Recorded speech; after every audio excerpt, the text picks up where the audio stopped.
Come with me while I prepare a decompression room. This is typically how a room looks after a patient has finished a session. First, we want to start off by changing the pillowcase and changing the head covers.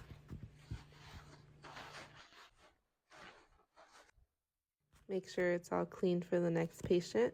And then you always want to make sure the kill switch is where it belongs. Always make sure the rope is pulled back into the machine. We're going to fix the belts and make sure they line up for the next patient when they're ready to lay down. Then we just make sure everything's clean and we just wipe everything down.